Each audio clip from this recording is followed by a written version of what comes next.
અરીસા તો અરીસા જૂનો બહુ દાખલો છે ને કે માલધારી બિચારા અરીસો જડ્યો ગીરમાં, કોઈ દી જોયેલો નહીં. આપણે વિચાર આવે ને જે માણસ કોઈ દી 40 વર્ષનો થયો હોય અને એના હાથમાં દર્પણ જ ન આવ્યું હોય, પહેલી વાર મોઢું જોવે તેને કેવું લાગતું છે, એવું એને ગીરમાં લાગ્યું. અરીસો મળ્યો તો એને કઈ ખબર નહીં કે અરીસો હોય છે એમ. એને એમ કે કોઈ ખામો માણસ છે, આમ હલે હા વાહ વાહ વાહ,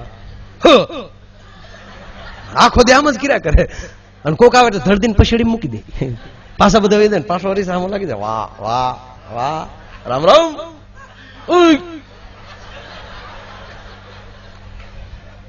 બાપુ ખાવા જવાનું ભૂલી ગયું. 3 દી થયા જોકે ને જોકે, અને ઘરવાળી ને ચૂકા 3 દી થયા ને થયું હું ખરી વાત ચોય છે શું ચોય છે. બાય ભાત લઈને જોકે આવી તા ઓલો હામ હરીસા આમ કરે, બાય ને ફળગીને હતડી દીધું. બાય ને શું કે હા મારા રોયા કઈક હતાડ્યું છે. જમવા બેહાડીને વાતો વળગાડે ધીમેક દિન પછેડી લઈ લીધી, અને પછેડી માં હરીસો કાઢ્યો. બાય જોઈને બાય મળી રોવા, મારો રોયો ક્યાંથી આવે, બીજી બાય લાવ્યો. હામ હું હામો શિબલી બાય મુઠ્યું વાળ્યું રોતી રોતી, ને હાઉ ને કીધું તમારા દીકરે એક ભાવમાં 2 ભાવ કર્યા.